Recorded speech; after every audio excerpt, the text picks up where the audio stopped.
I thought I knew my wife. 3 years of marriage, endless sacrifices to fit into her billionaire family's world, and constant reminders that I'd never be good enough. Then, one Tuesday night, while looking for laundry tokens in her purse, I found a hotel keycard from the Grandview Hotel, room 1247, the same hotel where I work maintenance. My hands were shaking as I checked the guest records the next morning. Thomas Reed checked in the same night she came home late, claiming she had a dinner meeting. But here's what her family didn't know, what nobody knew. I wasn't just some broke maintenance guy they could pay off and dismiss. And when I calmly placed that hotel key beside her plate at her father's fancy dinner party, I set in motion something they never saw coming. If you're watching this, hit subscribe and tell me where you're watching from, because what happened next changed everything. I found the hotel key on a Tuesday night. Evelyn was in the shower. I could hear the water running through the thin bathroom door of our apartment. Steady, constant, like everything else in our marriage had become. I wasn't looking for anything. I was just trying to find the laundry tokens she always kept in her purse so I could run a load before my early shift.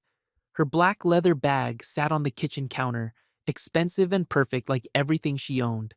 I unzipped the main pocket, moved past her wallet and lipstick, and my fingers touched something plastic and unfamiliar. A hotel keycard. I pulled it out slowly. White plastic with gold lettering. The Grandview Hotel. Room 1247. My hotel. My stomach dropped, but I didn't move. I just stood there in our small kitchen with the key in my hand, listening to the shower run and run and run. The Grandview was where I worked, had worked for 6 years. I supervised the maintenance team on the night shift, fixed broken toilets, changed light bulbs, made sure the heat worked in winter. It was honest work. Hard work. The kind of work that left your hands rough and your back sore. But it paid the bills. Most of the bills anyway. Evelyn paid for the apartment.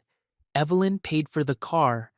Evelyn paid for almost everything, really, because Evelyn Cross Hill came from the kind of money that made my entire yearly salary look like pocket change. I turned the keycard over in my hands. Room 1247, 12th floor. Executive Suites. The shower shut off. I slid the key into my pocket and grabbed the laundry tokens like nothing had happened. By the time Evelyn walked out in her silk robe with her wet hair wrapped in a towel, I was loading clothes into a basket. "You're doing laundry now?" she asked. Her voice was soft, polite, distant, the same voice she used when she talked to service workers, the same voice she'd been using with me for months. "Got an early shift," I said. "Figured I'd get ahead of it." She nodded and walked past me toward the bedroom. She smelled like lavender body wash and something else. Something sweet and unfamiliar. Perfume, maybe. Not hers. I carried the basket to the laundry room in the basement and sat on the bench while the machines ran. The key card felt heavy in my pocket. I took it out and stared at it under the fluorescent lights. Room 1247. I could check. It would be easy. I worked there. I had access to the system. I could look up who was registered, when they checked in, how long they stayed. But part of me didn't want to know. Part of me wanted to believe there was some other explanation. Maybe she found it. Maybe someone left it at her office. Maybe... I stopped myself. I wasn't stupid. I'd been telling myself things were fine for months now, that the distance was just stress, that her late meetings were just work, that the way she looked through me instead of at me was just exhaustion. But I knew better. I'd always known better. The next morning, I drove to work in the pre-dawn darkness. Chicago was still asleep, the streets empty except for delivery trucks and the occasional taxi. I parked in the employee lot behind the hotel and sat in my car for a moment, the key card on the dashboard in front of me. Just check, I told myself. Just know for sure. I walked through the service entrance and took the elevator up to the front desk. Nina was working the early shift, her curly hair pulled back in a neat bun, her name tag slightly crooked like always. Marcus, she smiled when she saw me. You're here early. Couldn't sleep, I said, which was true. I'd been awake all night, staring at the ceiling while Evelyn slept peacefully beside me.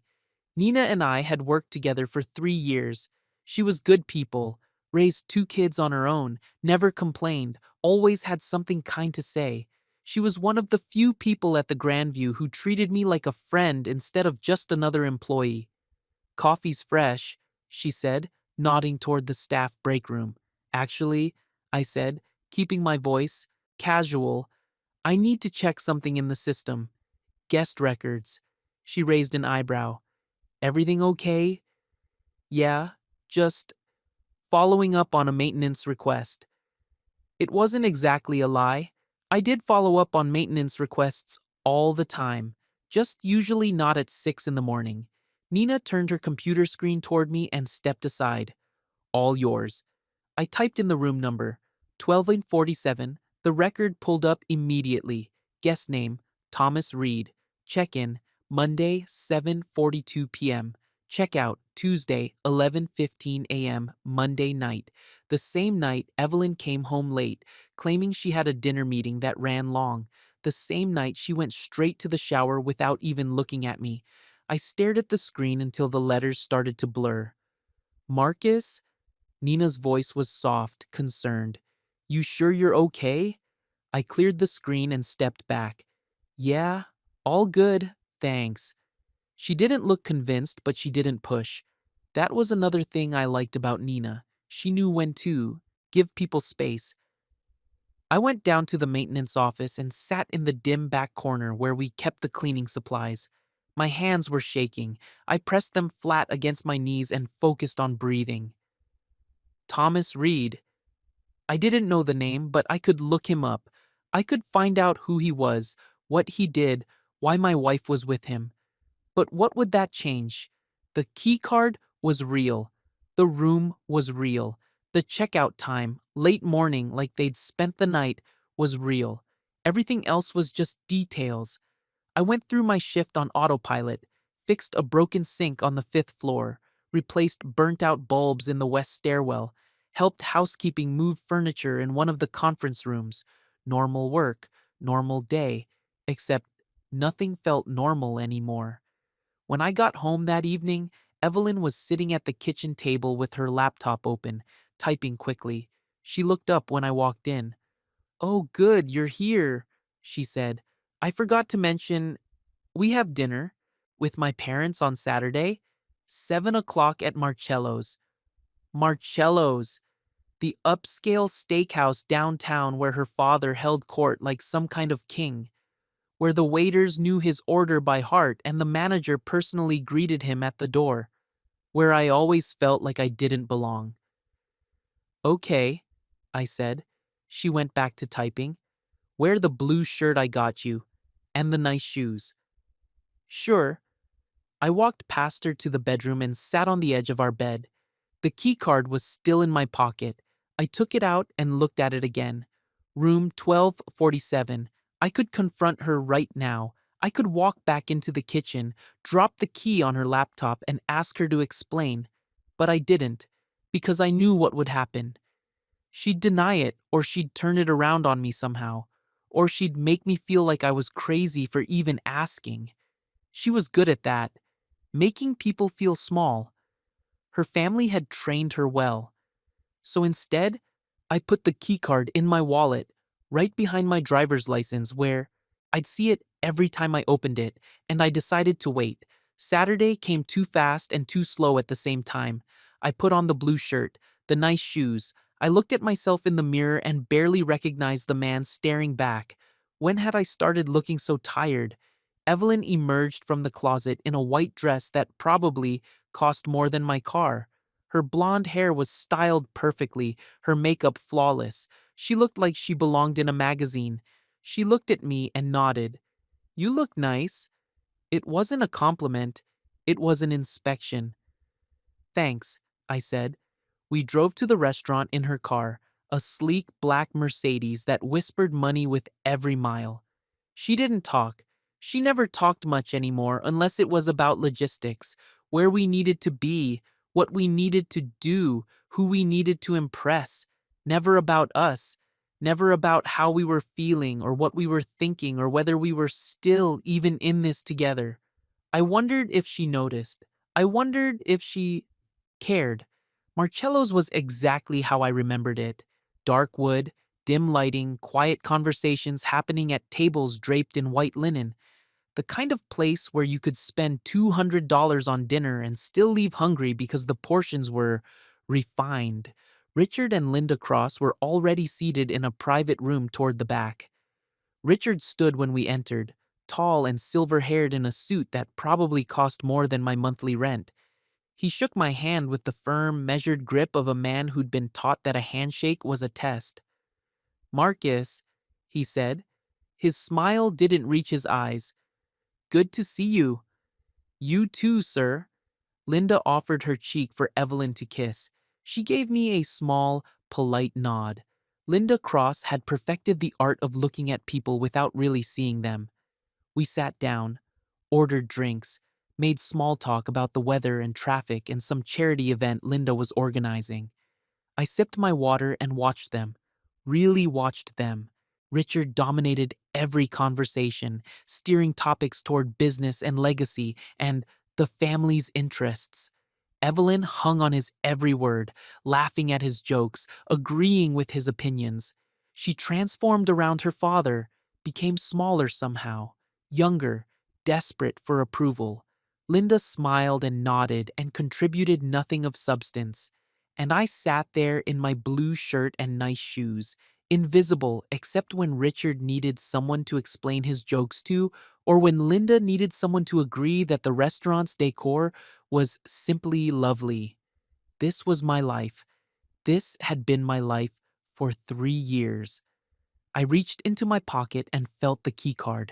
Richard was mid-sentence, talking about some business merger when I pulled it out. I held it in my hand under the table for a moment, feeling the weight of what I was about to do. Then, I reached forward and placed it carefully beside Evelyn's plate. The table went silent. Evelyn's eyes dropped to the keycard. Her face went pale, then red, then pale again. Her mouth opened, but no sound came out. Richard frowned. "What's that?" "A hotel key," I said. My voice was calm, steady. "From the Grandview, where I work." Linda's hand went to her throat. Richard's frown deepened. "I don't understand." "I found it in Evelyn's purse," I said. I kept my eyes on my wife. "Tuesday night, room 1247, checked in Monday evening. Guest name was Thomas Reed." The silence stretched out like a rubber band about to snap. Evelyn finally found her voice. "Marcus, is this true?" Richard's voice was sharp now, cutting. Evelyn's eyes darted between her father and me. "I can explain." "So, it is true." Richard sat back in his chair. For the first time since I'd known him, he looked genuinely surprised. I expected him to defend her, to make excuses, to find some way to blame me. But instead, he looked at her with something that might have been disappointment. "Evelyn," he said quietly, "what have you done?" She opened her mouth, closed it, opened it again. "It's not," she started. "It's not what it looks like." I almost laughed. Of all the things she could have said, she went with the oldest line in the book. "Then what is it?" Richard asked. The question hung in the air. Evelyn looked at me then, really looked at me, and I saw something in her eyes I hadn't seen in months. Fear. Not fear of her father or the situation or the consequences. Fear that I might actually leave. Fear that she might have finally pushed too far. The waiter appeared at the worst possible moment, cheerful and oblivious, ready to take our dinner orders. Richard waved him away without looking. "I think," he said slowly, "we should finish this conversation at home. Evelyn, you'll ride with us. Marcus." He paused, and for just a second, something almost like respect crossed his face. "Take some time, clear your head." It wasn't a suggestion. I stood up. All three of them watched me. Thank you for dinner, I said. Then I walked out of Marcello's, through the quiet dining room where other families were laughing and talking and living normal lives, and out into the cold Chicago night. I didn't look back. The key card was still on the table, sitting beside Evelyn's untouched wine glass. Proof. Simple, undeniable proof. I drove home slowly, taking side streets instead of the highway. My hands were steady on the wheel. My breathing was even. I felt calm in a way I hadn't felt in months, maybe years, because I'd finally stopped pretending. I'd finally stopped making excuses. I'd finally stopped accepting less than I deserved. When I got back to the apartment, I sat on the couch in the dark and waited. I wasn't sure what I was waiting for, but I knew something had changed tonight, something big, something that couldn't be taken back or explained away or smoothed over with polite conversation and careful smiles. I'd exposed the truth calmly, quietly, without yelling or begging or making a scene, and somehow that made it worse. Somehow that made it real. Evelyn came home after midnight. I heard her key in the lock, the soft click of the door opening, the rustle of her coat as she hung it up. I was still sitting on the couch in the dark, hadn't moved in hours. She turned on the lamp. We looked at each other. "We need to talk," she said. "Yeah." She sat down in the armchair across from me, careful to keep distance between us. Her perfect makeup was smudged now. She'd been crying. "Good. What you did tonight was humiliating," she said. I blinked. Of all the things I expected her to say, that wasn't it. What I did? In front of my parents. Marcus. You embarrassed me in front of my parents. I leaned forward, resting my elbows on my knees. I embarrassed you? Yes. By showing them a hotel key I found in your purse. You made it look like you were cheating on me? I kept my voice level. Because you are. She looked away. It's not that simple. Then explain it to me. The silence stretched out. Outside our window, I could hear the city, cars passing, someone laughing, the distant wail of a siren, normal life continuing like nothing had changed. Thomas and I, she started, then stopped. It's complicated. Is that his name? Thomas Reed? She nodded. How long? Marcus. How long, Evelyn? 6 months. Her voice was barely a whisper. 6 months. Half a year. All those late meetings, all those business dinners, all those nights she came home smelling like someone else's cologne. 6 months of looking me in the eye and lying. Do you love him? I asked. She didn't answer right away, which was answer enough. I don't know, she finally said. Maybe. I don't know. I nodded slowly. Okay. Okay. She looked at me like I'd spoken another language. Yeah. Okay. I stood up. I'm going to bed. Guest room. Marcus, wait. I have an early shift tomorrow. We can talk. Later. You can't just. Good night, Evelyn. I walked past her to the small second bedroom we used for storage and closed the door. I could hear her sitting out there in the living room, probably trying to figure out why I wasn't yelling or begging or demanding explanations. But I was tired of fighting for someone who didn't want to be fought for. I was tired of making excuses for someone who clearly didn't respect me. I was tired. So I lay down on the dusty guest bed and stared at the ceiling until sleep finally came. The next morning, I went to work early again. Nina was at the front desk, and she took one look at my face and poured me a cup of coffee without asking. Rough night? She said. Something like that. She didn't push, just nodded and went back to her computer. I took the coffee down to the maintenance office and pulled up the hotel system on the old computer we kept in the back. I typed in Thomas Reed's name. His profile pulled up. 42 years. Old. Corporate address in downtown Chicago. He was a regular guest, Stayed at the Grandview at least twice a month for the past year. Always room 1247. Always checked in on Monday nights. I scrolled through the history. October, September, August, July, all the way back to last January. A year, not 6 months, a year of Mondays. I sat back in my chair and rubbed my face. She'd lied about the timeline too? Of course she had. My phone buzzed. A text from Evelyn. Can we please talk when you get home? I didn't respond. Another text came through a minute later. I'm sorry. I know that doesn't mean much right now, but I am. I turned off my phone. I spent the day fixing things. A clogged drain on the third floor. A broken window lock on the seventh. A malfunctioning thermostat in the gym. Simple problems with simple solutions. Nothing like my marriage. When my shift ended, I sat in my car in the parking lot for a long time before driving home. I knew what was waiting for me, more explanations, more excuses, more attempts to make me understand why she did what she did, but I didn't want to understand. I just wanted it to be over. When I finally walked into the apartment, Evelyn was in the kitchen making dinner. She never made dinner. We always ordered in or ate out or grabbed something quick. Hey, she said softly, I made pasta. Your favorite. It wasn't my favorite. She'd never asked what my favorite was. I'm not hungry, I said. Marcus, please. She set down the spoon and turned to face me. Can we just talk? Really talk? About what? About how you've been sleeping with someone else for a year? She flinched. It wasn't a year.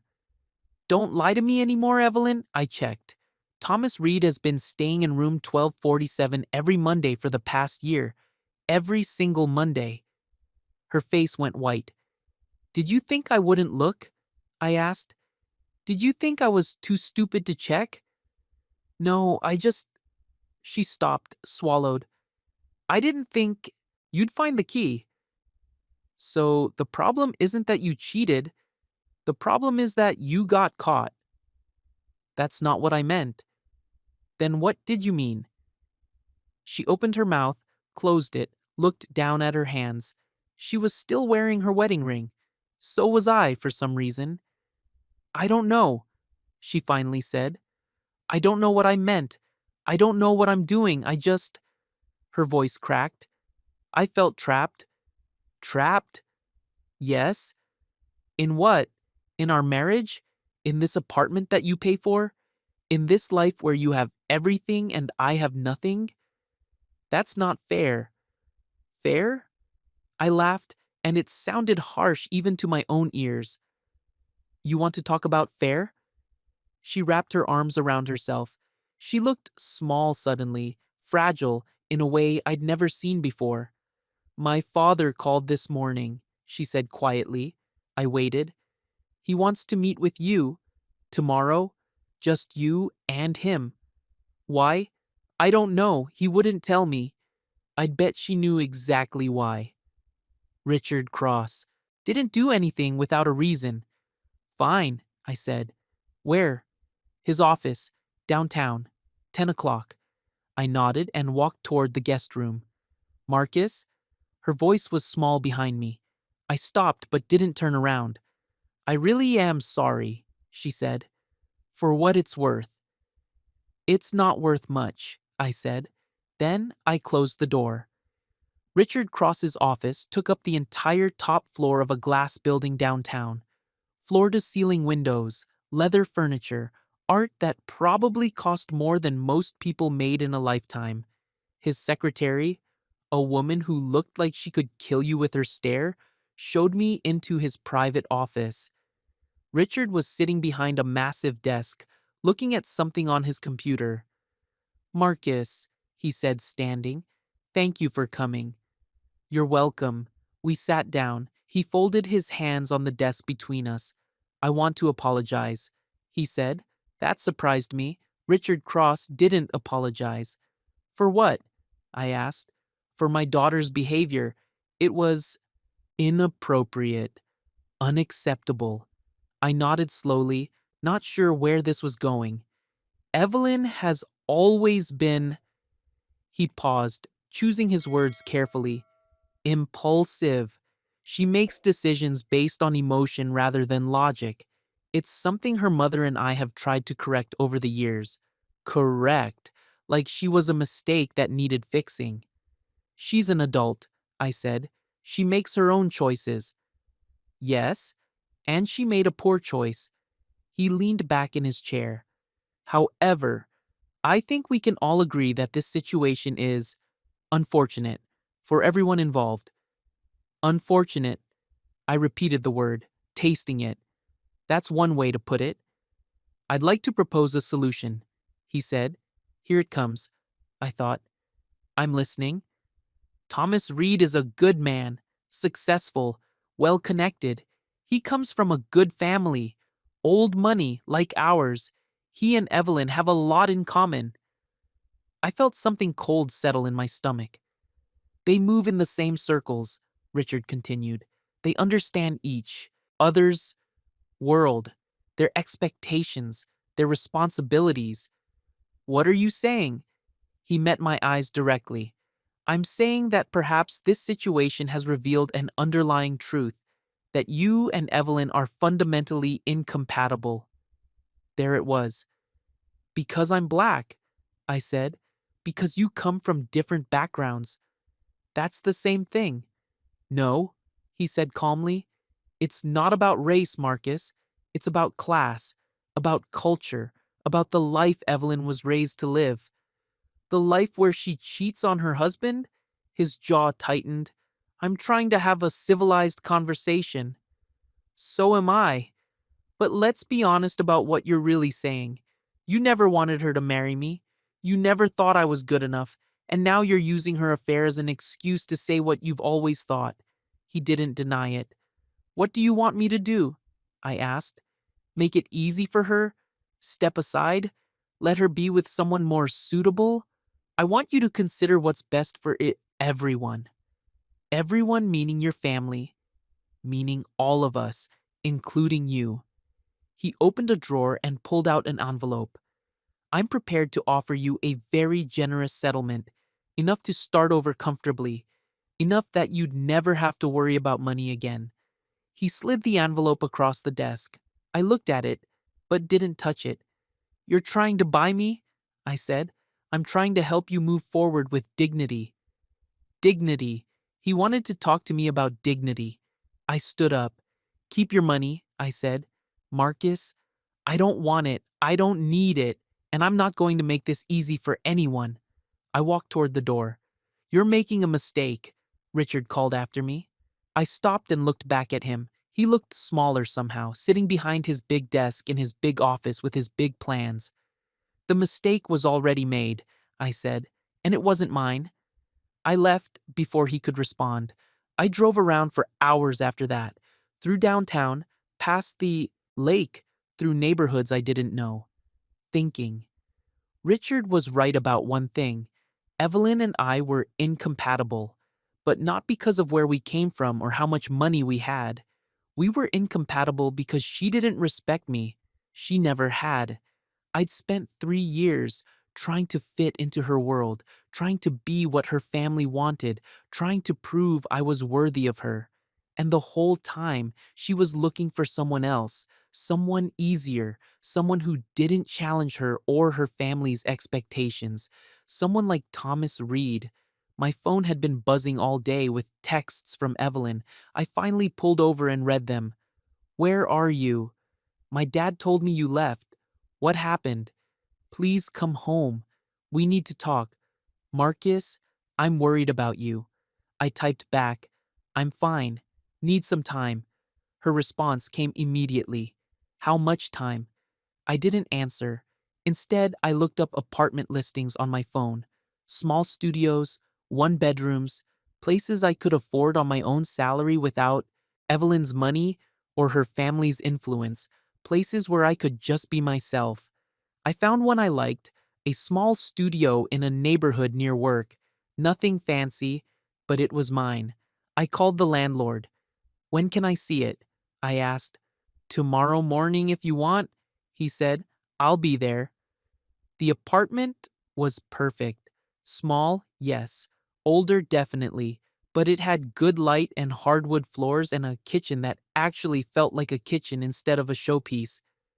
I'll take it, I told the landlord. He looked surprised. Don't you want to think about it? No, I want it. We signed the papers that afternoon. First month's rent, security deposit, all from the savings account I'd kept separate from Evelyn.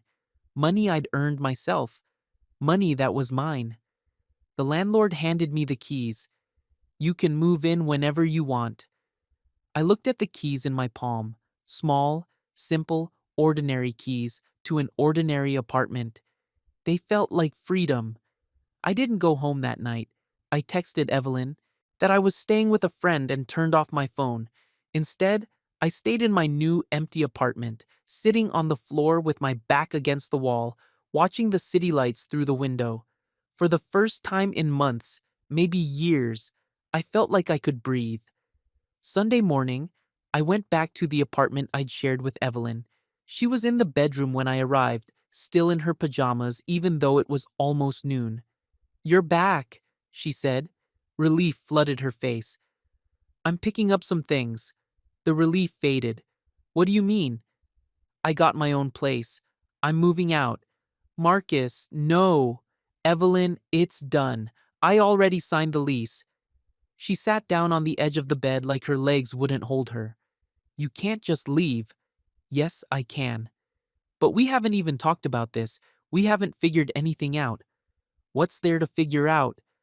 I opened the closet and started pulling out my clothes. You've been cheating on me for a year.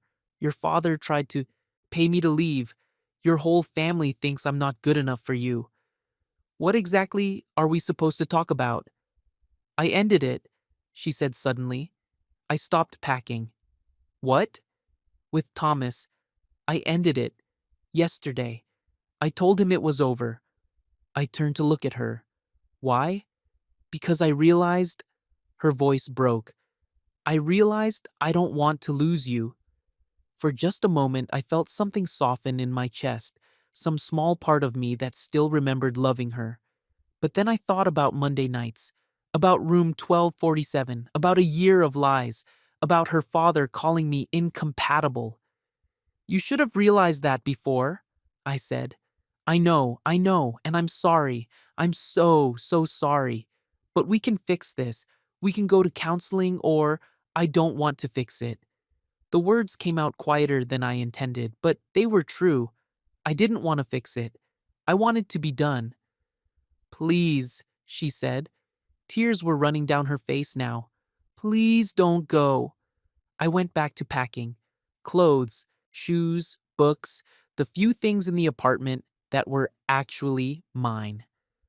Marcus, I'll be back for the rest of my stuff later this week, I said. You can keep everything else. I don't want everything else. I want you. I picked up my bags and walked toward the door.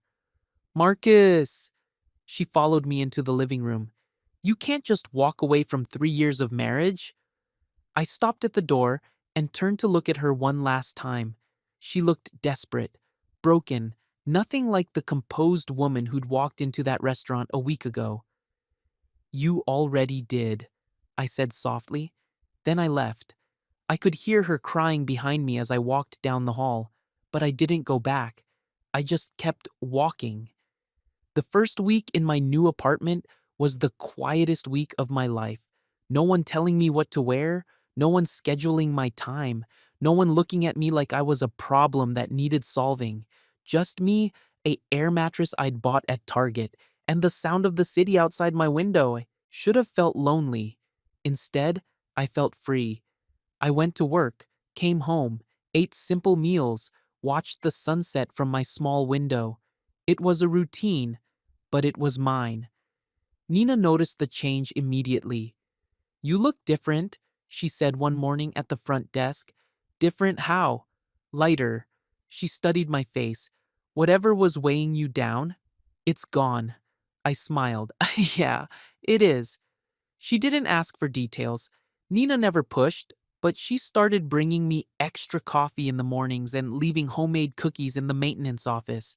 Small kindnesses that meant more than she probably knew. My phone kept buzzing with texts from Evelyn. Please call me. We need to talk about the apartment lease. Can we at least discuss logistics? Your mail is piling up here. I responded to the practical ones, ignored the rest. Then, on Thursday, I got a text from a number I didn't recognize. This is Linda Cross. May I speak with you? Evelyn's mother. I almost deleted it, but something made me respond. About what? Just to talk, woman to woman, mother to. Well, please, I'm not a woman, and you're not my mother. Poor choice of words. I apologize. May I please speak with you? Coffee? 20 minutes of your time? I stared at the message for a long time. Fine. Tomorrow morning. Starbucks on Michigan Ave. 8 a.m. Thank you. Linda Cross was already there when I arrived, sitting in a corner booth with 2 cups of coffee. She stood when she saw me, and for a moment she looked uncertain, like she didn't know if she should hug me or shake my hand. She did neither, just gestured to the seat across from her. Thank you for coming, she said. I got you a coffee. Black, no sugar. That's how you take it, right? It surprised me that she knew that. Yeah, I said, sitting down. Thanks. We sat in silence for a moment. Linda looked different without her usual armor of pearls and perfect makeup. Older. Tired. I wanted to apologize, she said finally. For what? For not speaking up. For. She wrapped her hands around her coffee cup. For letting things get to this point. You knew, I said. It wasn't a question. She nodded. I suspected. Evelyn has never been good at hiding her feelings. She gets that from me. A sad smile. I'm excellent at hiding them. Why didn't you say anything? Because I'm a coward. She said it simply, matter-of-factly. I've spent 35 years being Richard's wife, agreeing with Richard, supporting Richard's decisions. I stopped having opinions of my own somewhere along the way. I didn't know what to say to that. But I should have said something, she continued. When Richard started talking about Thomas Reed, when I saw how he was treating you, when Evelyn, she stopped, swallowed.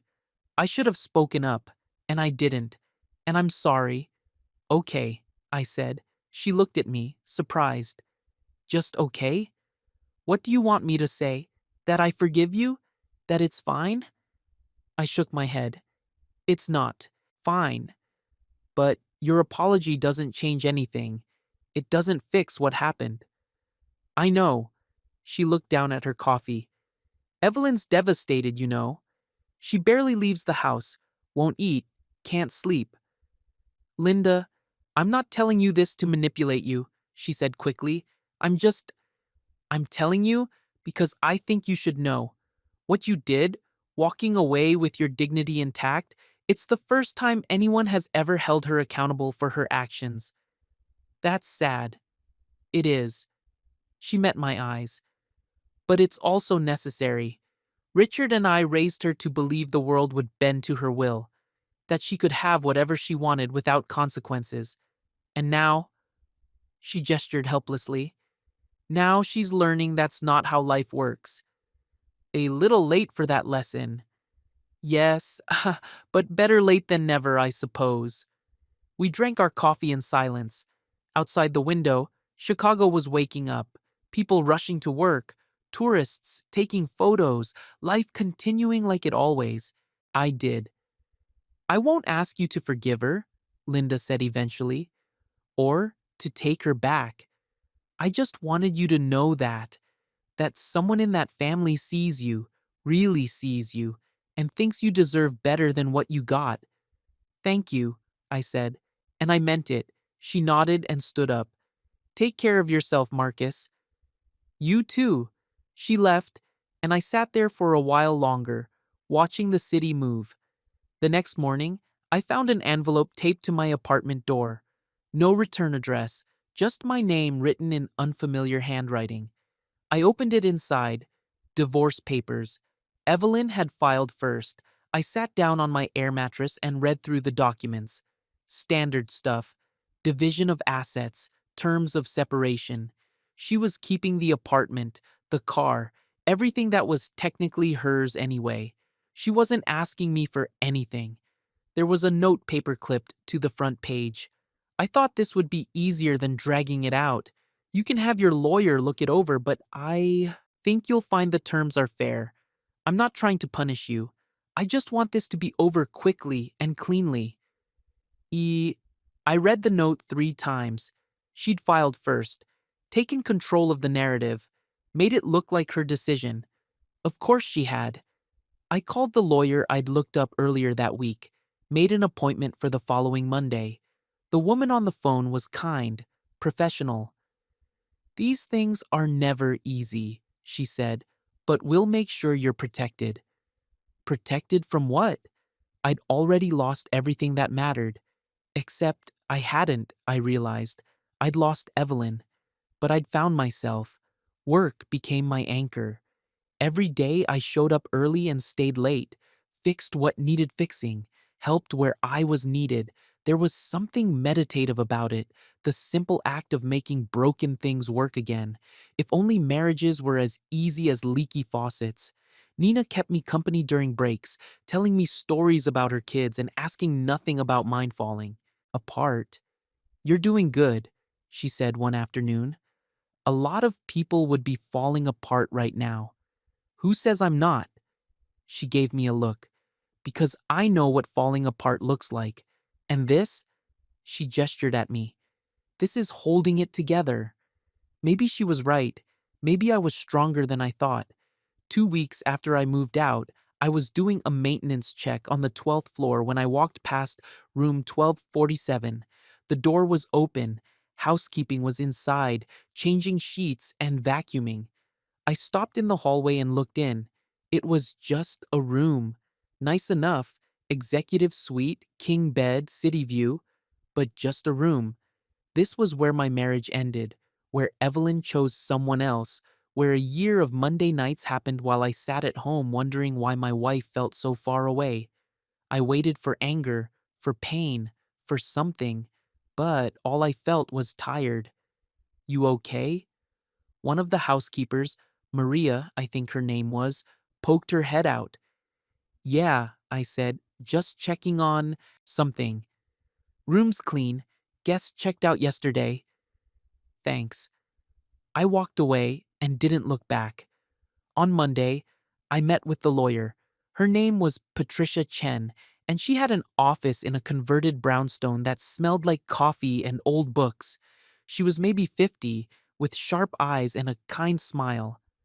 "I reviewed the papers you sent over," she said, sliding them across her desk. "It's a straightforward separation. No children, limited shared assets. Your wife is keeping everything that was hers before the marriage." "Okay."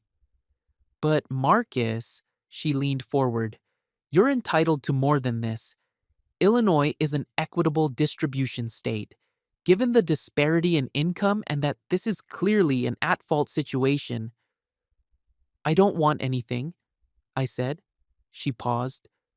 "You're sure?" "I just want it to be over."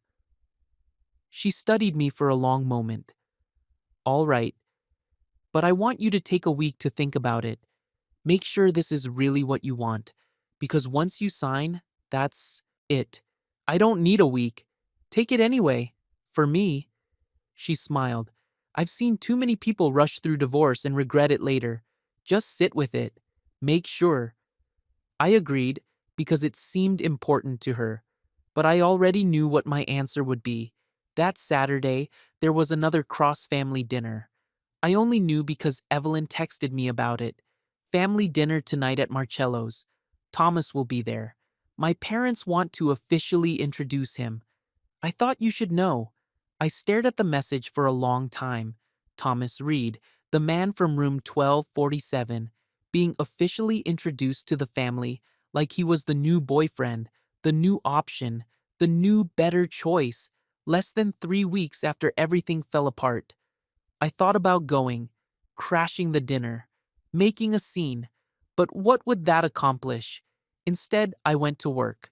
It was my day off, but I picked up an extra shift because Miguel needed to take his daughter to a soccer game. I spent 6 hours fixing a broken boiler in the basement, and by the time I was done, I was covered in grease and sweat and too tired to care about family dinners.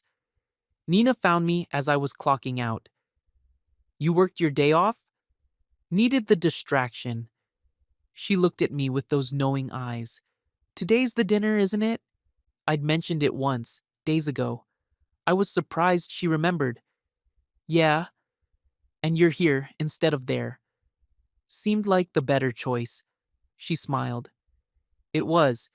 You hungry? I'm making arroz con pollo. Got way too much food for just me and the kids. I almost said no.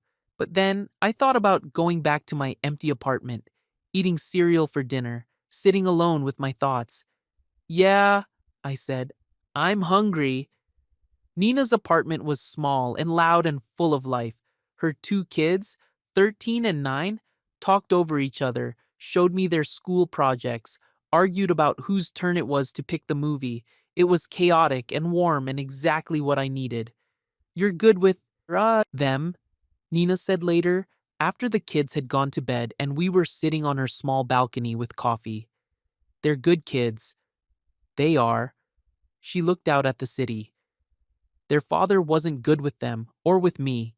That's why he's their father and not my husband. I'm sorry. Don't be. Best decision I ever made, leaving him. She glanced at me. Hardest too, but the best. We sat in comfortable silence. It gets easier, she said eventually. Not right away, but eventually. How long? For me, about a year before I stopped thinking about him every day. 2 years before I stopped being angry. 3 years before I realized I was happy. 3 years. But, Marcus, she turned to face me. You're doing something I didn't do. You're keeping your dignity. You're not begging or fighting or trying to win someone back who clearly doesn't deserve you. That's going to make all the difference. I hoped she was right. The next week passed in a blur. Work, apartment, sleep, repeat. I met with Patricia Chen again and signed the divorce papers without hesitation. You're sure?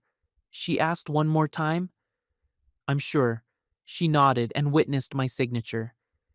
It'll take a few months to finalize, but this is the hard part done.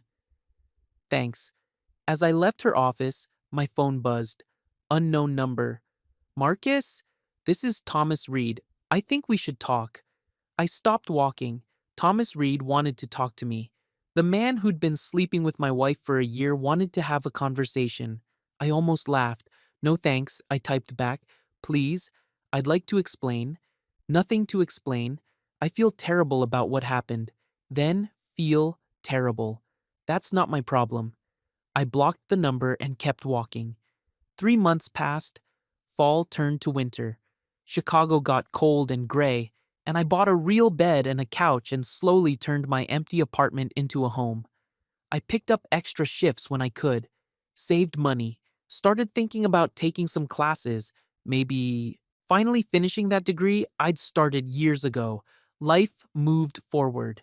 Evelyn stopped texting. The divorce moved through the system with surprising speed. No assets to fight over, no children to consider, just two people agreeing to go separate ways.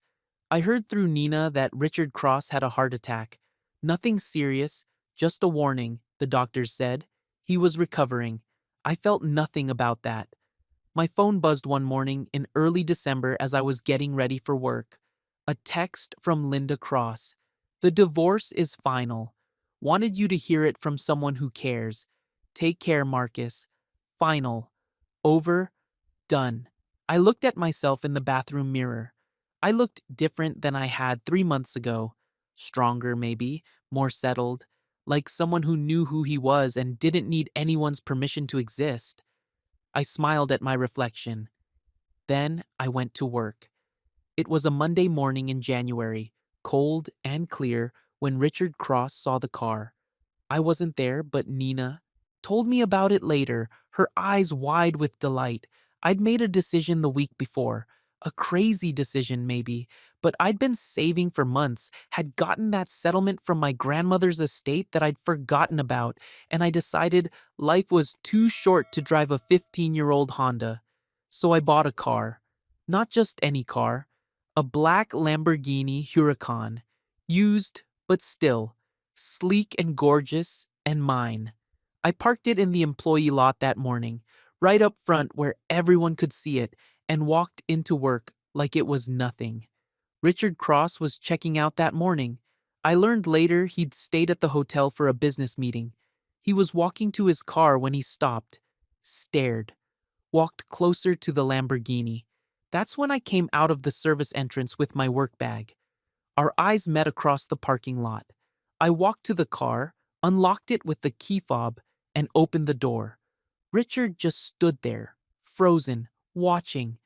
I gave him a small nod, polite, distant, the way you'd acknowledge a stranger. Then, I got in the car and drove away. Nina told me his face was priceless. Like he'd seen a ghost, she said, laughing, or like the world had turned upside down and he couldn't figure out which way was up anymore. I smiled, but didn't say anything. The truth was simpler than they thought.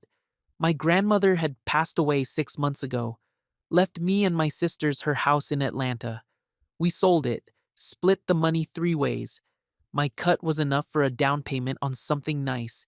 I chose the Lamborghini because I liked it, because I deserved it, because I could, not to prove anything to anyone, just for me.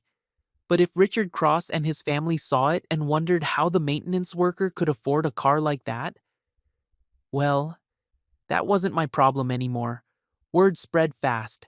I didn't talk about the car, didn't explain it, didn't post pictures on social media or make a big deal about it. But people noticed. The other maintenance guys gathered around it during breaks, asking questions I answered with shrugs. Nina kept giving me knowing looks. Even the hotel manager, Mr. Patterson, stopped me in the hallway. "That's quite a vehicle, Marcus," he said. "Thank you, sir." "Treating yourself?" "Something like that." He studied me for a moment, then smiled. "Good for you. Man should enjoy the fruits of his labor." I just nodded. The truth was, I wasn't trying to make a statement. I just wanted something that was mine, something beautiful and powerful that nobody could take away or diminish or make me feel bad about owning. But apparently, in Chicago's small circles, a maintenance worker driving a Lamborghini was news. My phone started buzzing again. First, a text from a number I didn't recognize. "Is that really your car?" No name, but I knew who it was. I didn't respond. Then another. "Thomas saw you at the hotel. He told me about the car." Still nothing from me. "Where did you get the money?" I turned off my phone. 3 days later, Linda Cross called me. I almost didn't answer, but something made me pick up. "Marcus," she said, "I hope I'm not bothering you." "What do you need, Linda?" "I wanted to—" She paused. "Richard saw you at the hotel." "I know. He's been talking about it nonstop, trying to figure out where you got the money for that car. He's convinced you stole from the hotel or—" "I didn't steal anything." I know you didn't. But Richard, he—" Another pause. "He can't accept that you might have resources he didn't know about. It doesn't fit his narrative." "That's not my problem." "No, it's not." She sounded tired. "I'm calling because I wanted to tell you something. That day Richard saw you, he came home and barely spoke all evening, just sat in his study, staring out the window. And I realized, for the first time in all our years together, I'd never seen him question himself. I didn't say anything. "You did that," Linda continued. "You made him question everything he believed about you, about people like you, and he hates it, hates that he was wrong." "Good." She laughed softly. "Yes, good." A beat of silence. Evelyn saw the car too, a few days ago. She was driving past the hotel and spotted it in the lot. My stomach tightened. And? And she cried all the way home, called me sobbing, saying she made the biggest mistake of her life. Linda, I'm not telling you this to guilt you or to try to get you back together.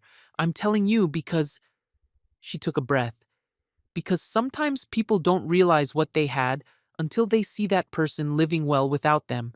And Evelyn is realizing that now. Too late. I know.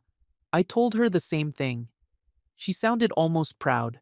I told her she made her choice and now she has to live with it. We sat in silence for a moment. How are you, Marcus? She asked. Really? I'm good, I said, and I meant it. I'm glad. You deserve to. Be good. After we hung up, I sat in my apartment, my real apartment now, with furniture and pictures on the walls and everything, and thought about Evelyn crying in her car. I waited to feel something, satisfaction maybe, or vindication, or even guilt, but I felt nothing. She was a stranger now, someone I used to know, someone who'd hurt me once but couldn't hurt me anymore. I was free of her. Finally. Completely free. Winter deepened. January turned to February. I kept working at the hotel, kept showing up early, doing my job, going home. The Lamborghini became normal. Just another car in the lot. People stopped talking about it. Life became routine again. Good routine. I was sitting in the maintenance office one Tuesday afternoon, eating lunch and reading on my phone, when Nina poked her head in. You have a visitor, she said. Who? She made a face. Your ex-wife. My stomach dropped. What? She's in the lobby. Asked if she could see you. I told her you were on break, but Nina shrugged. Figured I should ask first. I closed my eyes. Tell her I'm busy. You sure? Yeah. Nina nodded and disappeared. I waited for my phone to buzz with angry texts, but nothing came. Instead, 10 minutes later, Nina was back. She left you something, she said, handing me an envelope. Told me to give it to you. Said she won't bother you again. The envelope was small, cream-colored, expensive. My name was written on it in Evelyn's perfect handwriting. I opened it after Nina left. Inside was a card, one of those simple, elegant ones from a fancy stationery store. Just 2 lines written in her hand. I'm sorry isn't enough, but I am. I hope you're happy. You deserve to be. That was it. No explanation, no excuses, no begging for another chance, just an apology and a goodbye. I folded the card and put it back in the envelope. Part of me wanted to tear it up, throw it away, pretend she'd never been here. But another part, the part that was learning to let go, just tucked it into my locker and went back to work. Some things didn't need a response. Some things just needed to be acknowledged and released. Spring came slowly to Chicago. The snow melted. The days got longer. Trees started budding green in the park near my apartment. I took that computer programming class I'd been thinking about. Signed up at the community college. Went twice a week after work. Turned out, I was good at it. Really good. You ever think about switching careers? My instructor asked one night.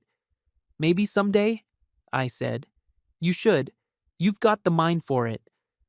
I drove home in the Lamborghini with the windows down, music playing, feeling the city wake up around me.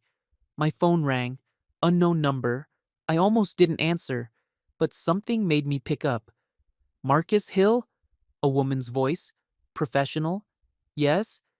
This is Jennifer Walsh from Walsh & Associates. I'm Thomas Reed's attorney. I pulled over. Okay. Mr. Reed wanted me to reach out to you. He's been trying to contact you directly, but I blocked his number. Yes, he figured. A pause. Mr. Reed wanted me to convey his apologies for everything that happened. He knows it's too little, too late, but he wanted you to know. Is that all? He also wanted me to tell you that his relationship with Evelyn Cross has ended. It ended several months ago, actually. He thought you should know. I almost laughed. Why would I care? I don't know. He seemed to think it was important. Tell Mr. Reed thank you for the information and tell him to stop contacting me. Of course, I'm sorry to have bothered you. She hung up. I sat in my car on the side of the road watching people walk past on the sidewalk, couples holding hands, parents pushing strollers, normal people living normal lives. Thomas and Evelyn broke up. The affair that destroyed my marriage fell apart. And I felt nothing. Not happy, not sad, just neutral. They were part of a life I didn't live anymore. I pulled back into traffic and drove home. In April, the hotel promoted me, not to a management position, I didn't want that, but to lead supervisor, with a significant raise and better hours. You've been our most reliable employee for years, Mr. Patterson said when he offered me the position. It's time we recognize that. I accepted, not because I needed the validation, but because I'd earned it. Nina threw me a small celebration in the break room, cake and coffee and the housekeeping staff singing off key. Look at you, she said, hugging me, moving up in the world. Just doing my job. No, you're doing more than that. You're building a life. She pulled back and looked at me. You know what I see when I look at you now? What? Someone who knows his worth. That night, I treated myself to dinner at a nice restaurant. Not Marcello's, never there again, but a good steakhouse downtown. I sat alone at a table by the window, ate a perfect ribeye, drank good whiskey, and watched the city lights. A man at the bar kept looking over at me. Finally, he walked over. Excuse me, he said. I hope this isn't weird, but I saw you pull up in that beautiful Lamborghini. That yours? It is. Man, he shook his head, smiling. Living the dream. Good for you. Thanks. You here celebrating something? Just life, I said. He laughed and raised his glass. To that, I raised mine too. On a Saturday morning in May, I was washing the Lamborghini in my apartment building's parking lot when I noticed someone watching. A woman, standing by a silver BMW, staring at me. Evelyn. My hands stilled on the hood of the car. We looked at each other across 30 feet of pavement. She looked different, thinner. Her hair was shorter, darker. She wore jeans and a plain sweater, nothing designer, nothing flashy. She looked more human than I'd ever seen her. We stood there for a long moment, neither of us moving. Then she did something I didn't expect. She smiled, small, sad, but genuine, and she waved, not a friendly wave, not a wave that asked for anything, just acknowledgement. I lifted my hand in return. She nodded once, got in her BMW, and drove away. I watched her taillights disappear around the corner. That was it, our final moment. No dramatic confrontation, no tearful reunion, no angry words or desperate pleas. Just two people who used to share a life, acknowledging each other one last time before moving on completely. I went back to washing my car. Nina called me that afternoon. You'll never guess who I saw at the grocery store, she said. Who? Your ex-mother-in-law, Linda. Yeah? We talked for a few minutes. She asked about you. Seemed genuinely happy that you're doing well. Nina paused. She also told me something interesting. What? Richard had another heart attack. A bad one this time. He's okay, but it shook him up, made him rethink some things. Like what? Like maybe he was wrong about some people. Nina's voice was careful. She didn't say it directly, but I got the impression she meant you. Too little, too late. I know, but still, growth is growth, right? I thought about that after we hung up. Richard Cross, learning he was wrong. Evelyn, living with her mistakes. Thomas Reed, whatever he was doing now. All of them facing consequences. All of them realizing, too late, what they'd lost. And me? I was here, in my apartment, with my car, with my job and my classes and my life that I'd built from nothing. I was here, and I was happy. Really, truly happy. Summer came. I finished my programming course with top marks. The instructor connected me with a friend who ran a small tech company, and I picked up some freelance work on the side. Nothing huge, but enough to save money, enough to plan for a future that looked different than the one I'd imagined 3 years ago. Better different. On Thursday evening in July, I parked the Lamborghini outside the hotel for my shift. The sun was setting, painting the sky orange and pink. Beautiful. I was walking toward the service entrance when I saw him, Richard Cross, standing by his car, a silver Mercedes, understated and expensive, watching me. We hadn't spoken since that day in his office when he tried to buy me off, hadn't crossed paths since he saw the Lamborghini in January. Now, here he was, 6 months later, looking older, smaller. He walked toward me slowly. I stopped and waited. "Marcus," he said, "Mr. Cross." He looked at the Lamborghini, then back at me. "That's quite a car. Thank you. I owe you an apology." I said nothing. "I was wrong," he continued. "About you. About many things." He looked uncomfortable, like the words were foreign in his mouth. "I judged you based on circumstances beyond your control. I let my prejudices blind me to who you actually are." "Yes," I said simply. "You did." He nodded. "Evelyn told me you saw each other a few months ago." "Briefly. She's not doing well. The divorce hit her harder than she expected. The thing with Reed fell apart. She's—" He trailed off. "She's learning that actions have consequences." "Good." He looked surprised. "You're not going to ask about her? How she's coping?" "No." "Why not?" "Because it's not my problem anymore." We stood in silence. The sun sank lower. The city hummed around us. "You won," Richard said quietly. "If that matters." "I wasn't trying to win." "I know. That's why you did." He extended his hand. "Take care of yourself, Marcus." I looked at his hand for a moment. Then I shook it. Not forgiveness, not friendship, just acknowledgement. Then I walked into work, leaving him standing in the parking lot with his expensive car and his expensive regrets. The days turned into weeks. The weeks turned into months. Life kept moving forward, steady and quiet and mine. I kept working, kept learning, kept building something better than what I'd lost. Some mornings, I'd pull into the hotel lot in my Lamborghini and see luxury cars parked there. Porsches, Teslas, Mercedes. The cars of people staying at the Grandview, people with money and status and everything I supposedly didn't have. And some mornings, I'd catch someone watching me get out of my car. Surprised? Confused? Wondering how a maintenance worker could afford something like that. Let them wonder. Let them question their assumptions. Let them realize that maybe they didn't know everything about everyone. That was the real victory, not the car itself, but what it represented. It represented me refusing to be small, me refusing to accept less than I deserved, me refusing to let someone else define my worth.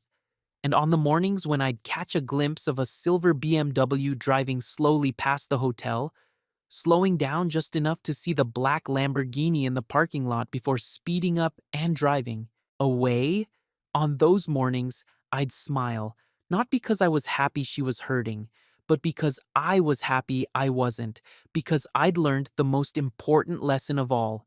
The best revenge isn't loud, it isn't dramatic, it isn't about making someone suffer or proving them wrong or getting the last word. The best revenge is building a life so good, so peaceful, so genuinely happy that the person who hurt you can only watch from a distance and realize what they lost. The best revenge is living well. And that's exactly what I was doing. 1 year after I found that hotel key, I was sitting on my apartment balcony on a Sunday morning, drinking coffee and watching the city wake up. My phone buzzed with a text from Nina. "Breakfast? The kids want to see your car again." I smiled. Be there in 20. I got dressed, grabbed my keys, and headed down to the parking lot. The Lamborghini gleamed in the morning sun, black and beautiful, and mine. I got in, started the engine, and pulled out onto the street. The radio played something soft and old, a song about second chances and new beginnings. I turned it up and drove through Chicago with the windows down, heading toward Nina's apartment and Sunday breakfast with people who actually cared about me. And as I drove, I caught my reflection in the rearview mirror. I looked happy. I looked free. I looked like someone who'd survived something hard and come out stronger on the other side. The traffic light ahead turned green. I accelerated, the engine purring beneath me, and kept moving forward. Always forward, never back, because some chapters close quietly, without fanfare or drama, because some victories are measured not in what you take from others, but in what you refuse to let them take from you. Because dignity, in the end, is its own reward. And I had plenty of both. The end.